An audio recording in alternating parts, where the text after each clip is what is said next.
Malam itu, pasar tradisional yang biasanya ramai perlahan-lahan menjadi sepi.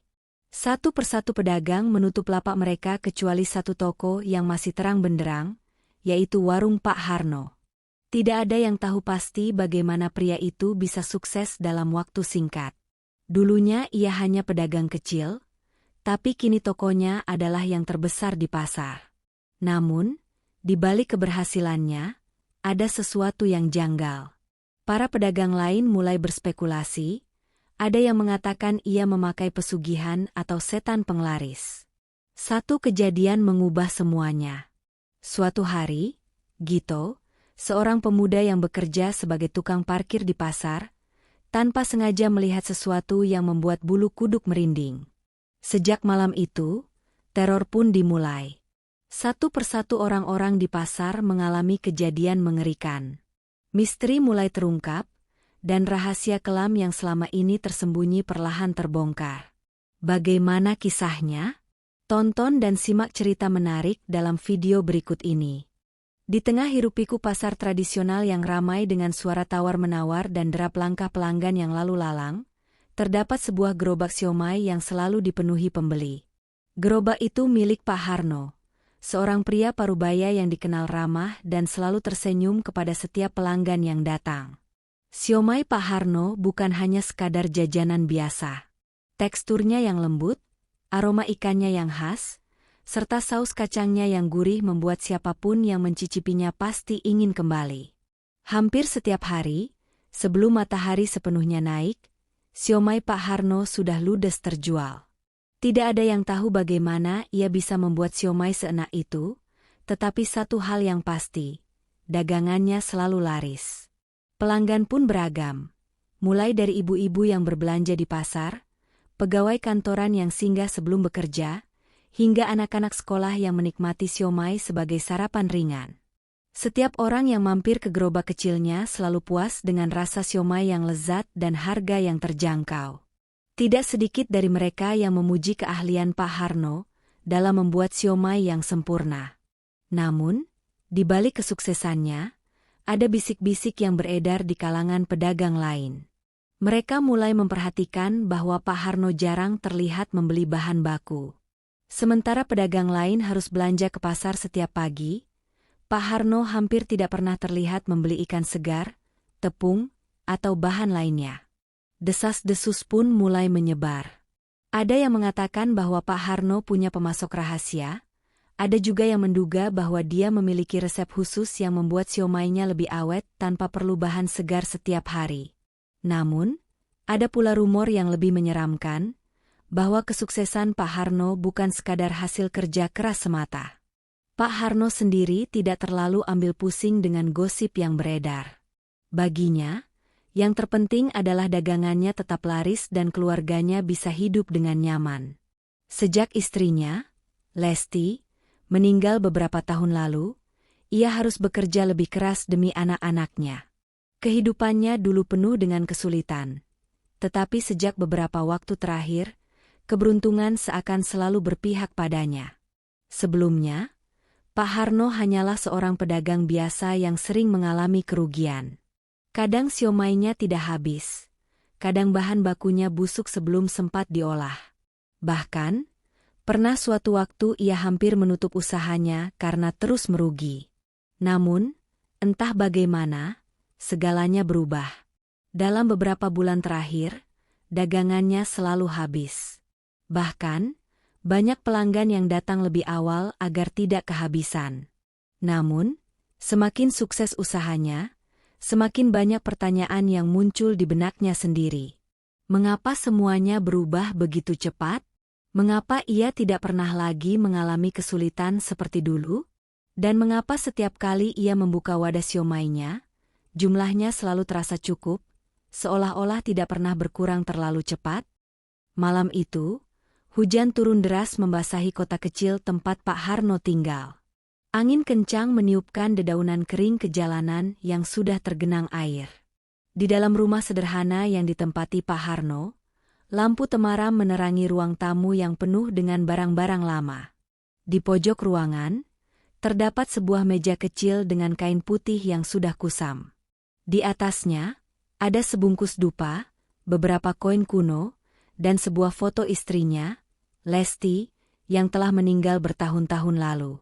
Pak Harno duduk di kursi kayu yang sudah usang, menatap kosong ke arah jendela yang berembun. Pikirannya melayang ke masa lalu, saat kehidupannya masih penuh dengan kesulitan dan penderitaan. Dulu, hidup Pak Harno tidak semulus sekarang. Sebelum ia dikenal sebagai penjual siomay yang sukses, ia hanyalah seorang lelaki biasa yang berjuang mati-matian untuk menghidupi keluarganya.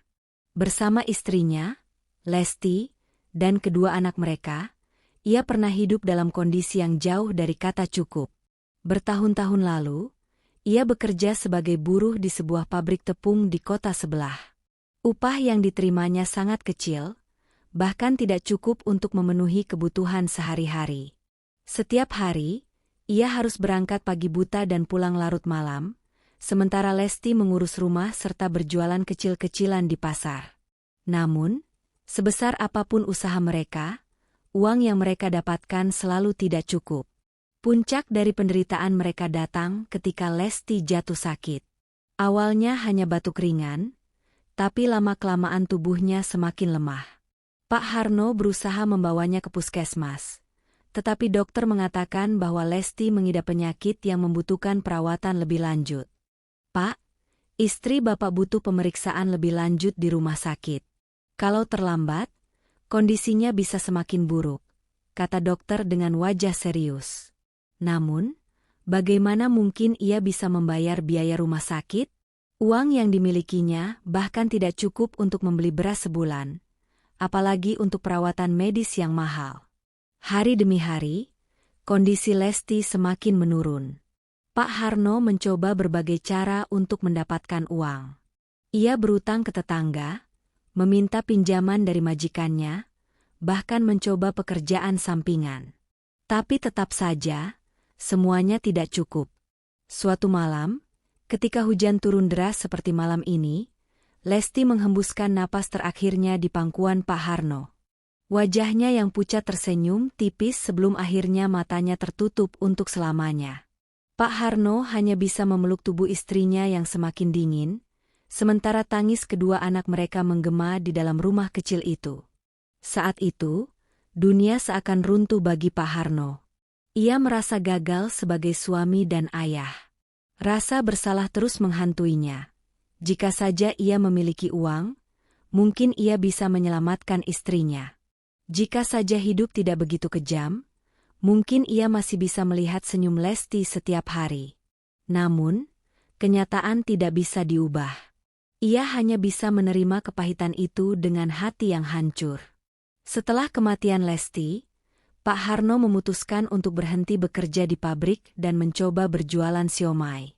Itu adalah makanan favorit almarhum istrinya, dan ia berharap dengan berjualan siomay, ia bisa mengenangnya setiap hari. Awalnya, usahanya penuh dengan rintangan. Siomay yang ia buat tidak selalu laku, bahkan seringkali ia pulang dengan sisa dagangan yang masih banyak. Uang yang ia dapatkan hanya cukup untuk makan seadanya. Ia hampir menyerah, tetapi ia tidak ingin anak-anaknya mengalami kelaparan. Sampai suatu malam, seseorang datang ke dalam mimpinya. Dalam mimpi itu, ia berdiri di sebuah hutan gelap dengan kabut tebal di sekelilingnya.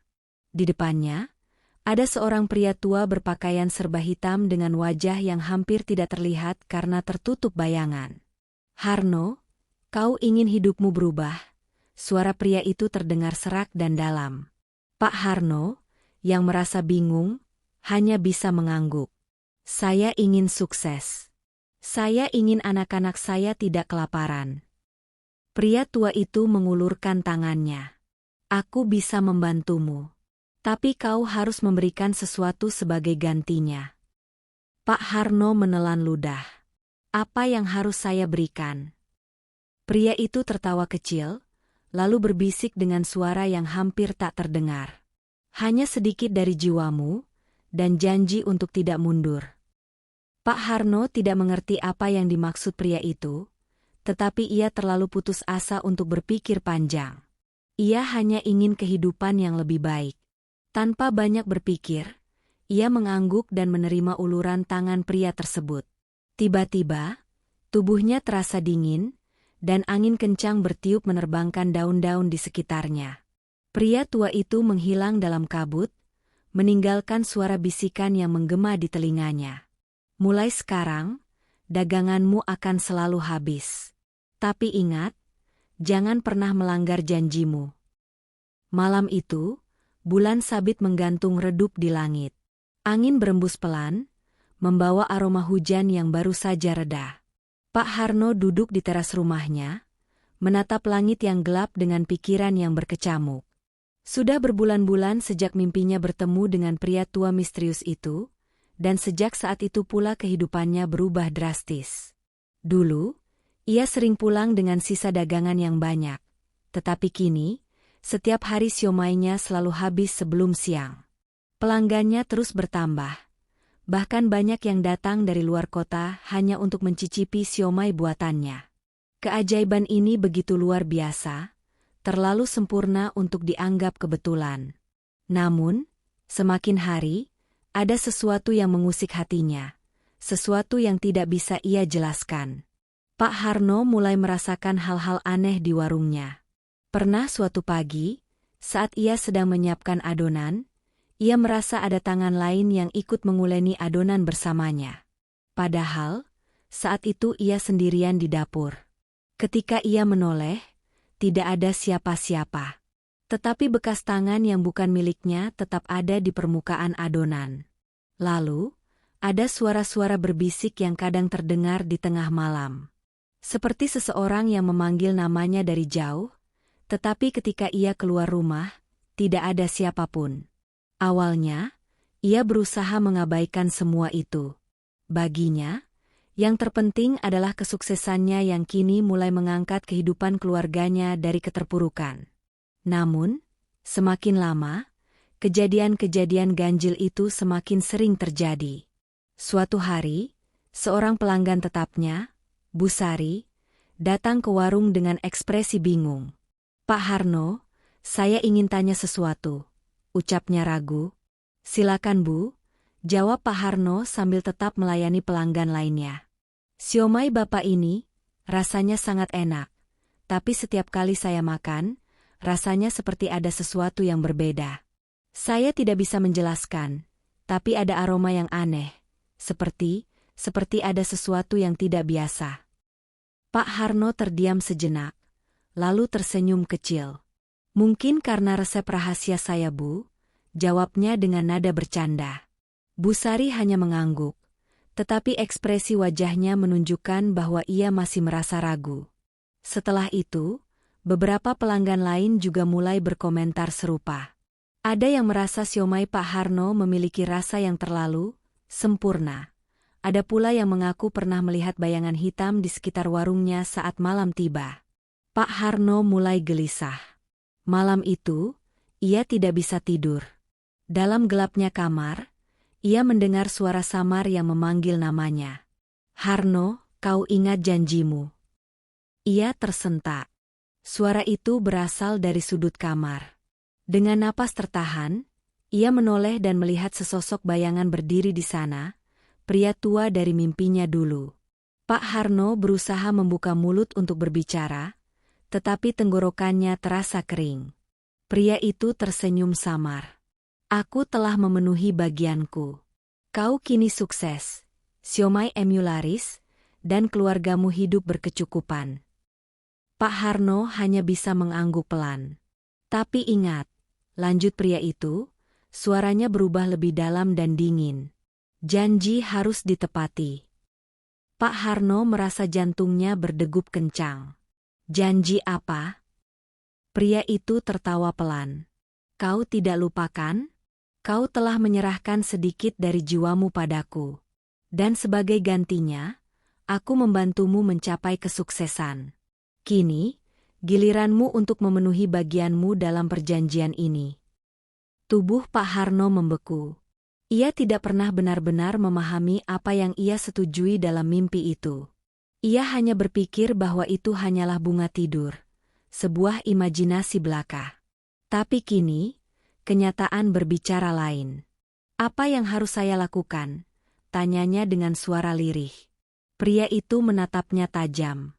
Kau hanya perlu tetap berjualan seperti biasa. Jangan pernah berhenti. Jangan pernah mencoba keluar dari perjanjian ini. Pak Harno mengernyitkan dahi. Jika saya berhenti? Pria itu tersenyum, tetapi ada sesuatu yang menyeramkan dalam ekspresinya. Maka kau akan kehilangan semua yang kau miliki, dan lebih dari itu. Tiba-tiba, ruangan menjadi lebih dingin. Bayangan pria itu memudar perlahan, tetapi sebelum benar-benar menghilang, ia berbisik satu hal yang membuat darah Pak Harno berdesir. Jangan pernah mencoba menghentikannya, atau kau akan merasakan akibatnya. Hari itu, warung Pak Harno tetap ramai seperti biasa. Pelanggan datang dan pergi, menikmati siomay buatannya dengan lahap. Namun, semakin sore, ia mulai menyadari ada lebih banyak orang yang datang bukan untuk makan, tetapi untuk mengawasi. Beberapa pelanggan yang biasanya ramah, kini hanya diam sambil memperhatikan cara Pak Harno bekerja. Ada yang berbisik pelan, ada yang berpura-pura membeli tetapi tak benar-benar menyentuh makanannya. Lalu, seorang pria berbadan tegap dan berwajah serius menghampiri warungnya. Ia tidak memesan makanan, hanya berdiri di dekat gerobak, memperhatikan setiap gerakan Pak Harno. Pak Harno berusaha mengabaikan tatapan itu, tetapi pria itu akhirnya berbicara. Pak, saya bisa bicara sebentar? Pak Harno menoleh dan tersenyum ramah. Tentu, ada yang bisa saya bantu. Pria itu mendekat sedikit. Suaranya lebih rendah. Nama saya Gito. Saya sering makan di sini. Jujur saja, siomay Bapak memang enak. Tapi saya dan beberapa teman saya merasa ada sesuatu yang janggal. Pak Harno mencoba tertawa kecil. Janggal bagaimana Mas Gito? Gito menatapnya lekat-lekat. Saya punya teman yang bisa merasakan energi dalam makanan. Dan dia bilang, siomay Bapak punya sesuatu yang berbeda. Seolah ada sentuhan yang bukan berasal dari dunia ini. Pak Harno merasakan tengkuknya meremang. Ia mencoba tetap tenang, meskipun di dalam hatinya ia mulai panik. Saya hanya seorang pedagang biasa Mas. Semua bahan yang saya gunakan asli dari pasar. Gito menyilangkan tangan di dadanya. Saya mengerti Pak. Tapi saya hanya ingin memberi saran. Kalau memang ada sesuatu yang Bapak sembunyikan, lebih baik berhati-hati. Karena di pasar, gosip bisa menyebar lebih cepat daripada api. Setelah mengatakan itu, Gito berbalik dan pergi, meninggalkan Pak Harno yang masih berdiri kaku di belakang gerobaknya. Malam itu, Pak Harno tak bisa tidur. Kata-kata Gito siang tadi terus bergema di kepalanya. Ia menyadari bahwa gosip di pasar semakin liar. Orang-orang mulai mencurigai rahasia di balik kesuksesan warung siomaynya. Bahkan, beberapa pelanggan tetap kini tampak ragu untuk datang. Di luar rumahnya, angin bertiup kencang. Pohon mangga di halaman bergoyang, menimbulkan suara gesekan daun yang menyeramkan. Pak Harno duduk di ruang tengah dengan gelisah, sesekali menatap dapurnya yang sepi. Panci besar berisi adonan siomay masih berdiri kokoh di atas kompor, seperti saksi bisu atas semua yang telah terjadi. Tiba-tiba, suara ketukan terdengar di pintu depan. Pak Harno tersentak. Siapa yang datang selarut ini? Dengan hati-hati, ia berjalan ke pintu dan mengintip dari celah jendela. Ia terkejut saat melihat Gito berdiri di sana bersama dua orang lainnya. Seorang pria tua berpeci dan seorang wanita muda berkerudung. Jantungnya berdegup kencang. Ia tahu kedatangan mereka pasti bukan kabar baik. Dengan berat hati, ia membuka pintu. Ada apa Mas Gito? Tanyanya, berusaha bersikap tenang. Gito menatapnya dengan serius. Pak, kami harus bicara. Boleh kami masuk? Pak Harno ragu. Namun, ia tahu menolak hanya akan menambah kecurigaan. Akhirnya, ia mengangguk dan membiarkan mereka masuk. Mereka duduk di ruang tamu. Pria tua yang dipanggil Pak Sanang itu mengamati sekeliling dengan tatapan tajam, seolah sedang merasakan sesuatu. Sementara itu, wanita muda bernama Siti hanya diam, tetapi matanya penuh selidik.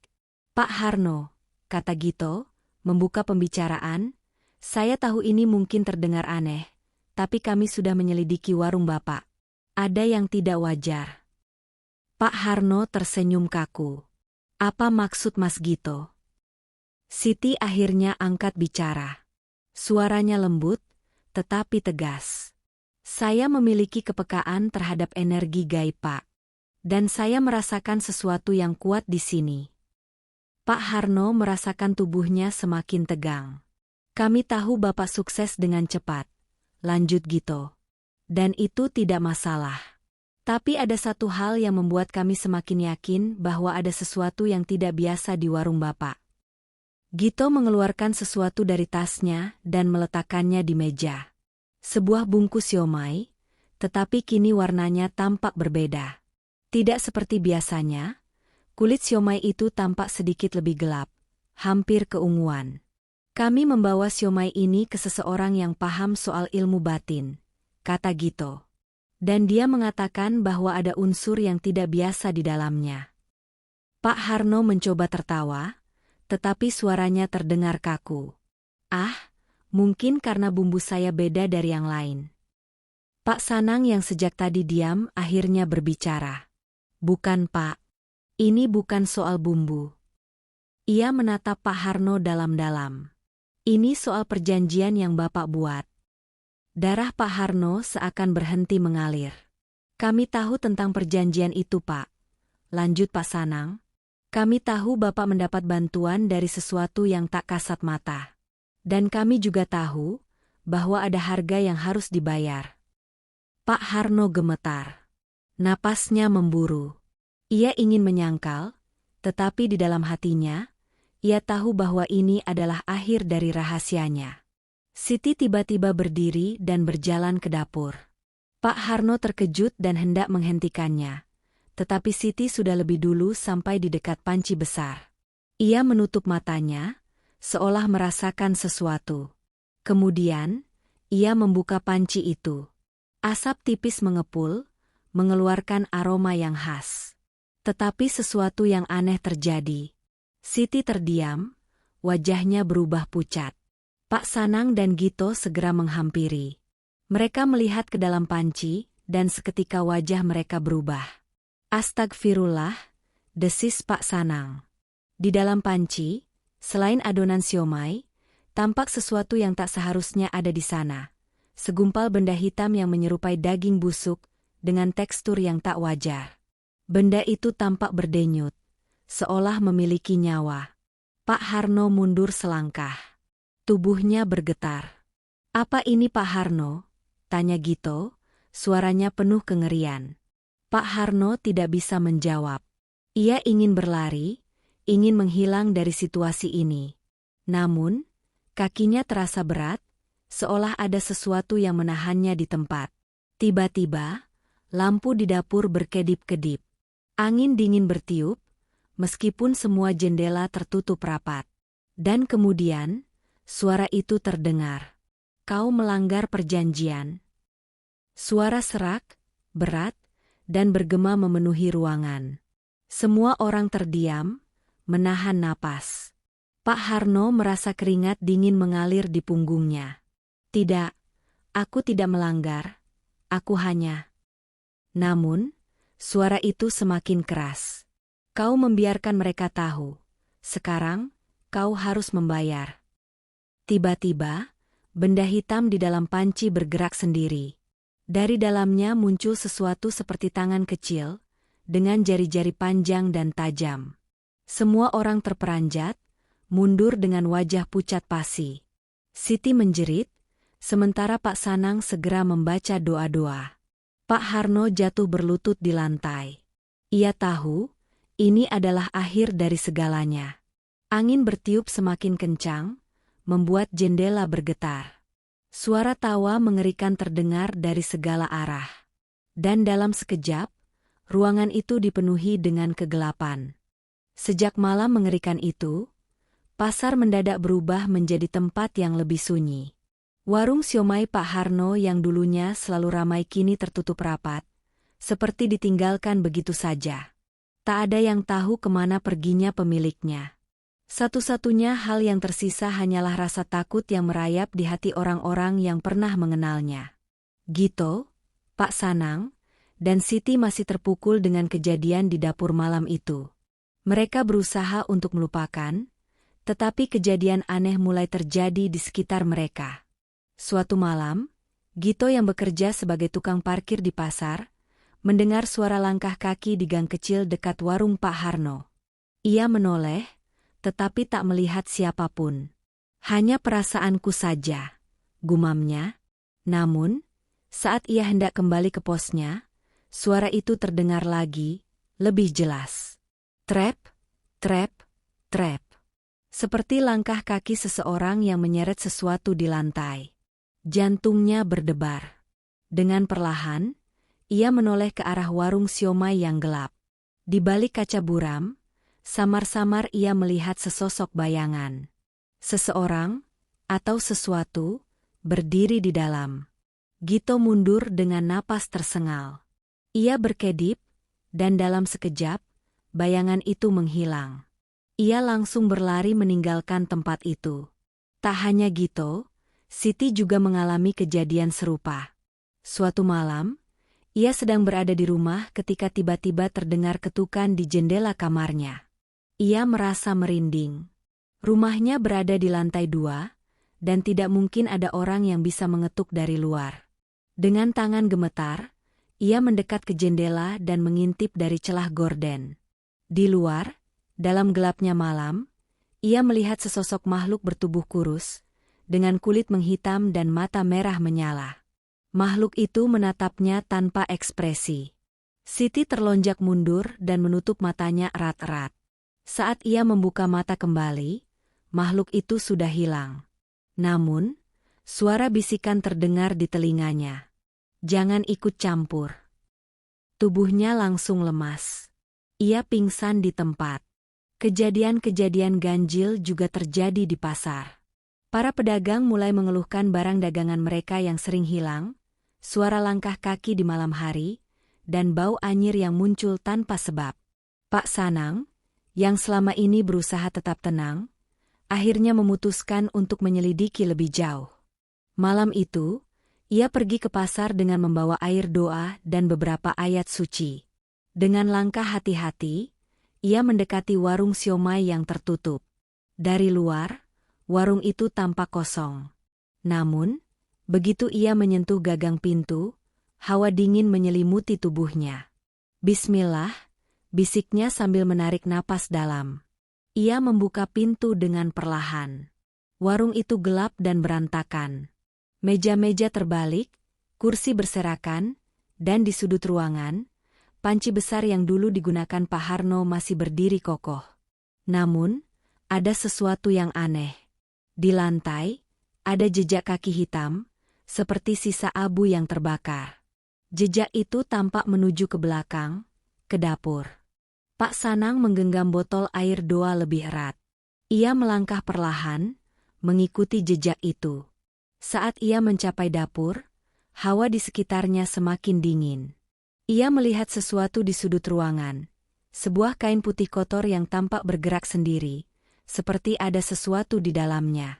Ia membaca doa dengan suara lirih, tetapi tiba-tiba, kain itu melayang ke udara, terlempar dengan sendirinya. Pak Sanang terperanjat mundur. Di balik kain itu, sesosok makhluk dengan wajah yang mengerikan berdiri. Matanya merah membara, kulitnya hitam berjelaga, dan tangannya panjang dengan jari-jari yang runcing. Makhluk itu menatap Pak Sanang dengan tatapan penuh kebencian. Kalian telah melanggar perjanjian. Suara itu bergema di ruangan, membuat seluruh tubuh Pak Sanang bergetar. Namun, ia tidak boleh takut. Ia langsung menyiramkan air doa ke arah makhluk itu. Seketika, makhluk itu melengking kesakitan. Tubuhnya mengepul seperti terbakar. Dengan teriakan melengking, Ia menghilang di balik bayangan, meninggalkan bau busuk yang menusuk hidung. Pak Sanang jatuh terduduk. Napasnya tersengal. Ia tahu, ini belum selesai. Pagi harinya, Pak Sanang segera menemui Gito dan Siti. Mereka bertiga duduk di rumah Pak Sanang, wajah mereka penuh kekhawatiran. Kita harus menyelesaikan ini, kata Pak Sanang tegas. Apapun yang dilakukan Pak Harno, efeknya masih ada. Dan kalau kita tidak melakukan sesuatu, entitas itu akan terus menghantui kita.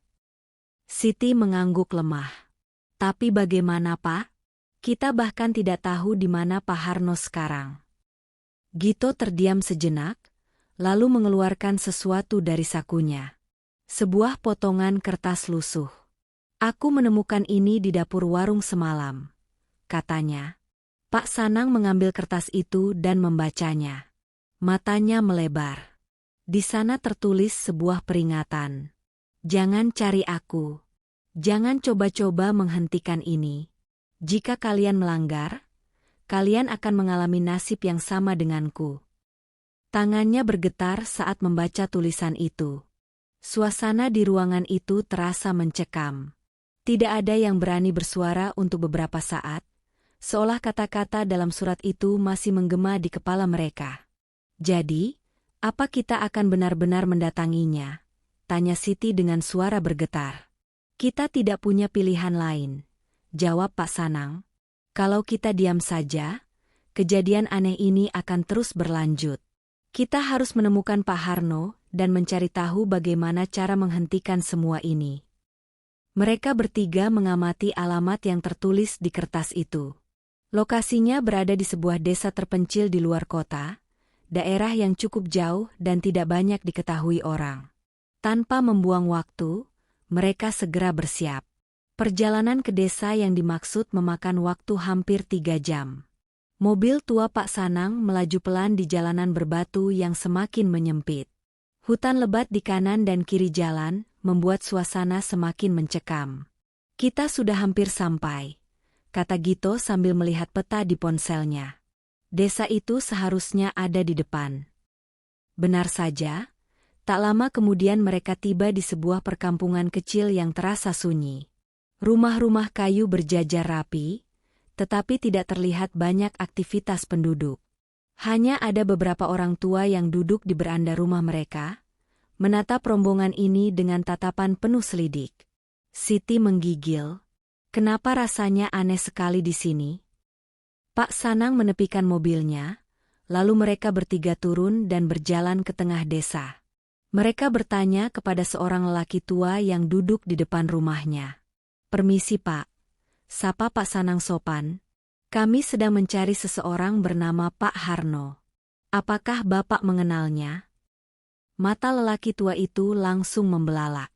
Ia tampak ketakutan. Pergilah, katanya singkat. Pak Sanang terkejut. Tapi Pak, kami hanya ingin berbicara. Saya bilang pergi. Potong lelaki tua itu dengan suara bergetar. Ia buru-buru masuk ke dalam rumah dan menutup pintunya rapat-rapat. Gito menelan ludah. Sepertinya orang-orang di sini tahu sesuatu. Mereka melanjutkan pencarian, tetapi setiap kali menyebut nama Pak Harno, para penduduk langsung menutup pintu dan menolak berbicara. Akhirnya, seorang perempuan tua mendekati mereka dengan langkah tertatih. Wajahnya dipenuhi kerutan, tetapi matanya tajam. Kalian mencari Harno? Tanyanya dengan suara pelan. Pak Sanang mengangguk. Iya Bu. Kami temannya. Kami ingin menemuinya. Perempuan itu menatap mereka satu persatu, lalu menghela napas. Jangan harap kalian bisa menyelamatkannya. Dia sudah terlalu jauh masuk ke dalam kegelapan, katanya. Siti merinding. Apa maksud Ibu? Perempuan tua itu menunjuk ke arah hutan di pinggiran desa. Dia ada di sana, di gubuk tua di dalam hutan. Mereka bertiga berjalan dengan hati-hati memasuki hutan. Jalan setapak yang mereka lalui dipenuhi akar-akar besar yang menjalar. Semakin dalam mereka masuk, suasana semakin kelam. Setelah berjalan hampir setengah jam, akhirnya mereka melihat sebuah gubuk reot berdiri di tengah hutan. Gubuk itu tampak seperti sudah lama ditinggalkan, dengan dinding kayu yang lapuk dan atap yang hampir runtuh. Namun, saat mereka semakin dekat, mereka menyadari sesuatu. Ada suara bisikan yang samar, bercampur dengan suara gemuruh dari dalam gubuk. Pak Sanang menelan ludah. Kita harus hati-hati. Dengan perlahan, mereka mendekati pintu gubuk. Gito mengulurkan tangan untuk mengetuk, tetapi sebelum tangannya menyentuh kayu, pintu itu terbuka sendiri dengan suara berderit. Di dalam, mereka melihat sosok Pak Harno duduk di lantai, membelakangi mereka. Tubuhnya tampak kurus dan rambutnya acak-acakan. Pak Sanang melangkah maju. Pak Harno. Sosok itu tidak menjawab. Ketika mereka semakin dekat, tiba-tiba Pak Harno berbalik. Mata mereka langsung melebar ketakutan. Wajah Pak Harno tampak pucat dan matanya kosong. Kulitnya tampak menghitam, seolah-olah terbakar dari dalam. Kalian tidak seharusnya datang ke sini. Suaranya serak dan penuh penderitaan. Siti menutup mulutnya, berusaha menahan tangis. Pak, apa yang terjadi pada Anda? Pak Harno tertawa lemah. Aku telah melakukan kesalahan. Kesalahan yang tidak bisa diperbaiki. Pak Sanang berlutut di depannya. Pak Harno, kami datang untuk membantu. Tiba-tiba, suasana dalam gubuk berubah drastis. Udara menjadi berat, dan suara gemuruh semakin keras. Pak Harno mencengkeram tangan Pak Sanang dengan erat. Kalian tidak akan bisa mengubah takdir ini, katanya lirih. Tiba-tiba, suara lain muncul, suara yang dalam dan mengerikan. Kau milikku, Harno. Tidak ada jalan keluar. Dari sudut ruangan, bayangan hitam mulai membesar, membentuk sosok menyeramkan dengan mata merah menyala. Siti menjerit. Gito mundur dengan wajah penuh ketakutan. Pak Sanang menggenggam tangan Pak Harno lebih erat. Pak, kita bisa mencoba. Kita bisa mencari cara untuk memutus perjanjian ini. Tapi Pak Harno menggeleng lemah. Kalian harus pergi. Aku sudah terlalu dalam. Jika kalian tetap di sini, kalian juga akan terseret. Tiba-tiba, angin kencang berhembus di dalam gubuk, membuat benda-benda beterbangan. Bayangan hitam itu bergerak mendekati mereka. Kalian tidak seharusnya datang. Suaranya menggema, penuh kebencian. Pak Sanang menarik tangan Gito dan Siti. Kita harus keluar dari sini sekarang. Mereka berlari keluar gubuk, meninggalkan Pak Harno yang masih terduduk pasrah. Di belakang mereka, gubuk itu mulai berguncang, seperti hendak runtuh. Ketika mereka akhirnya mencapai batas hutan, terdengar suara jeritan panjang dari dalam gubuk. Lalu, semuanya menjadi sunyi. Pak Sanang, Gito, dan Siti berdiri di tepi hutan dengan napas tersengal. Mereka tahu bahwa sesuatu yang mengerikan baru saja terjadi. Tapi mereka semua akhirnya bebas. Di luar, matahari mulai terbit di ufuk timur. Perjanjian itu akhirnya berakhir. Terima kasih telah menyimak cerita ini sampai akhir. Jangan lupa subscribe, like dan komen channel ini. Semoga kalian menyukai cerita ini dan dapat mengambil hikmahnya. Wallahu alam bishawab. Sampai jumpa di episode berikutnya.